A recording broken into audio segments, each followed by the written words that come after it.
نحمده ونصلي ونسلم على رسوله الكريم أما بعد بسم الله الرحمن الرحيم وأقول لما نسب المتكلم العبادة إلى نفسه أوهم ذلك تبجحا واعتدادا منه بما يصدر عنه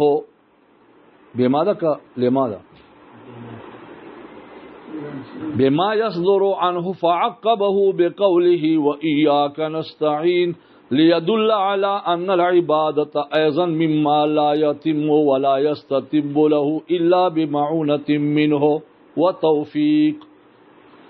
يا رب صل وسلم دائما أبدا على حبيبك خير الخلق كلهم. رب اشرح لي صدري ويسر لي أمري واحلل عقدة من لساني يفقهوا قولي. رب زدنی علما. اللهم صل على محمد وعلى آل محمد وبارک وسلم وصل علیہ. علامہ قاضی بیضاوی رحمہ اللہ تعالی ایک اپنی توجیہ پیش فرماتے ہیں اور وہ توجیہ یہ ہے کہ میں کہتا ہوں کہ جب متکلم نے عبادت کو اپنی طرف منسوب کیا تو اس نسبت نے اس کو خوش کر دیا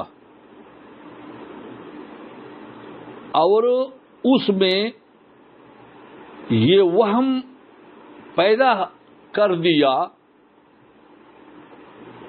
کہ میں نے عبادت کی ہے،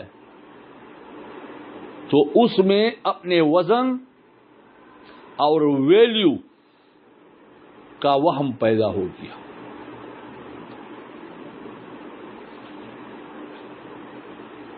تو اس وجہ سے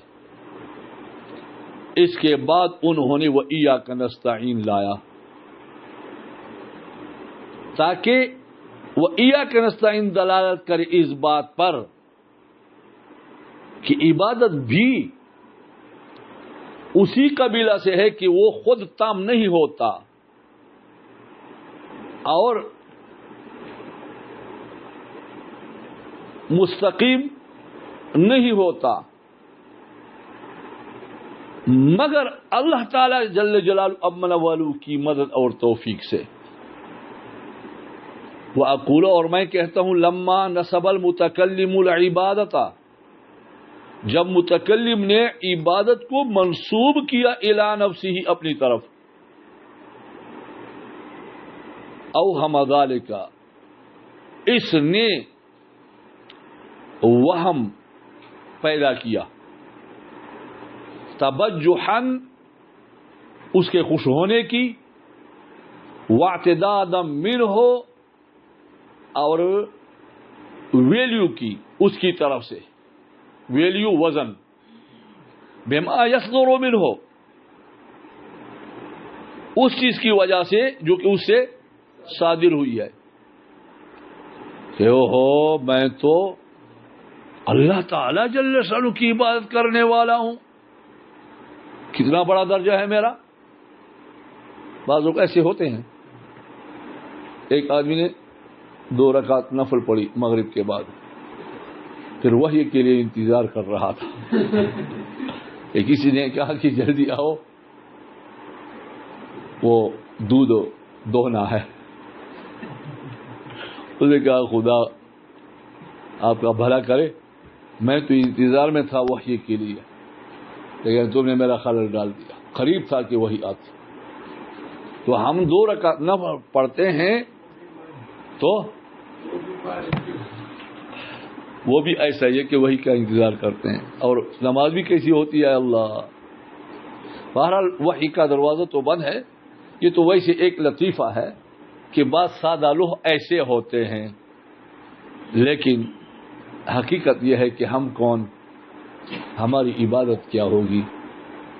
بیت اللہ شریف میں معتکفین جو اولیاء اللہ ہوتے ہیں وہ کہتے ہیں ما عبدناک حق عبادتک، وما عرفناک حق معرفتک، اے اللہ آپ کی جو عبادت کا حق تھا ہم نے ویسی عبادت نہیں کی، اور جو آپ کے کی معرفت کا حق تھا وہ اس انداز میں ہم نے آپ کو پہچان نہیں لیا۔ تو ہم تو بہت ہی کمزور لوگ ہیں، لیکن اپنی عبادت کو ہم بعض اوقات متکبرانہ انداز میں ہم پیش کرتے ہیں۔ اللہ تبارک و تعالی ہمیں خشوع خضوع کے ساتھ، عاجزی کے ساتھ عبادت کرنے کی توفیق خالص نیت کے ساتھ نصیب فرمائے۔ فعقبہ بقولہ، تو اللہ تعالیٰ جل شانہ کے قول کے ساتھ اس کے پیچھے لایا، وَإِيَّاكَ نَسْتَعِينُ، اور خاص تیری ہی، تجھی سے مدد مانگتے ہیں، لِيَدُلَّ، تاکہ دلالت کرے، یہ وَإِيَّاكَ نَسْتَعِينُ کا جملہ دلالت کرے عَلَىٰ أَنَّ الْعِبَادَةَ أَيْضًا، کہ بے شک عبادت بھی ایسی چیز ہے مما لا یتم، عبادت بھی ان چیزوں میں سے ہے کہ وہ تام نہیں ہوتا، ولا یستتم لہ الا بمعونۃ منہ، اور نہ وہ مستقیم ہوتا ہے، اس کے لیے استقامت نہیں ہو سکتا مگر اس کی مدد کے ساتھ، وہ توفیق، اور اس کی توفیق کے ساتھ۔ وقیل الواو للحال،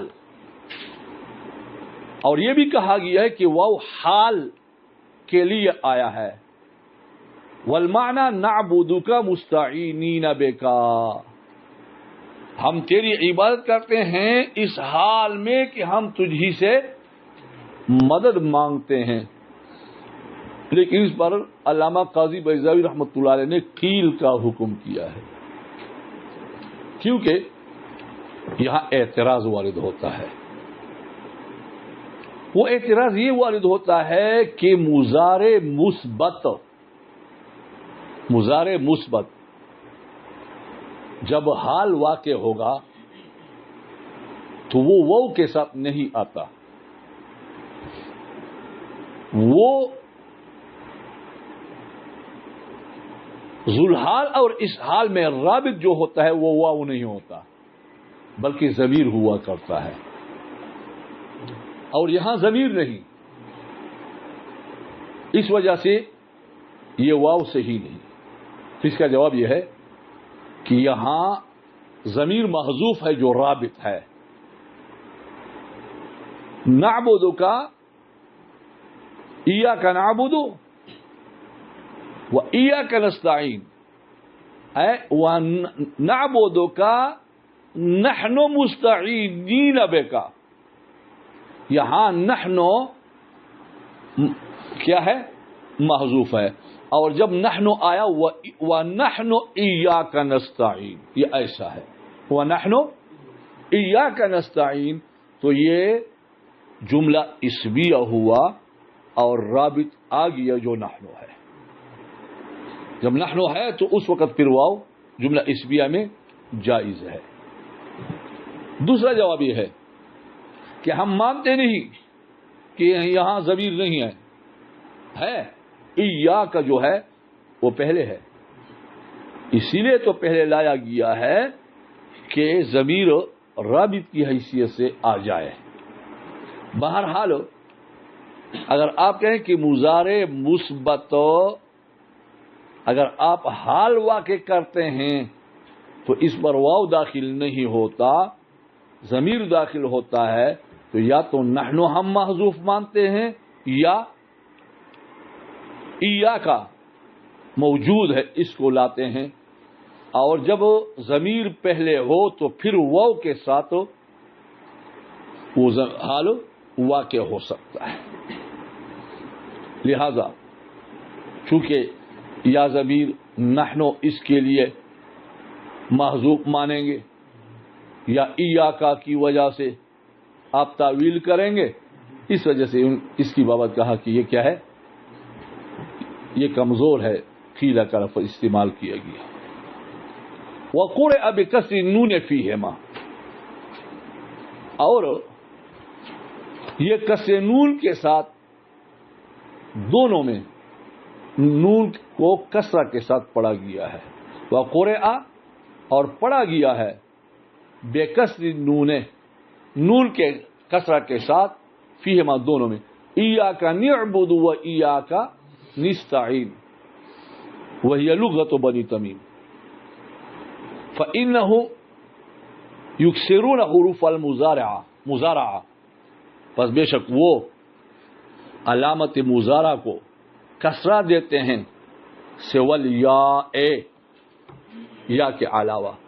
لیکن اذا لم ينضم ما بعدها بشرطے کہ اس کے بعد ضمہ نہ ہو. لہذا ایاک نستعین میں تو بات ہو سکتی ہے, ایاک نعبد میں پھر اعتراض وارد ہوتا ہے. لیکن اس کی تعویل کرتے ہیں کہ اس کے بعد ضمہ آ جائے. یہاں اس کے بعد ضمہ ہے, نون کے بعد کیا ہے, ساکن ہے. لیکن اگر ہم کہیں کہ آپ دیکھیں مضارع میں ہوتا بھی یہی ہے کہ با پر یعنی عین کلمہ پر زبر زیر پیش ہوتا ہے, فا پر نہیں ہوتا. آپ جہاں بھی لینے دیکھیں یضربو, سمع یسمع, ضرب یضرب, فتح یفتح, حسب یحسب, کرم یکرم اور نصر ینصر. آپ دیکھیں کوئی جگہ ایسی ہے کہ فا کلمہ پر حرکت آیا ہو, تو حرکت تو کوئی بھی جگہ بھی نہیں. بہرحال نعبدو میں یہ تعویل اچھی نہیں معلوم ہو رہی. بہرحال لیکن یہ قرأ مجہول کہا گیا ہے اور مجہول سے اشارہ ہے قرات شاذہ کی طرف کہ یہ شاذ قرات ہے.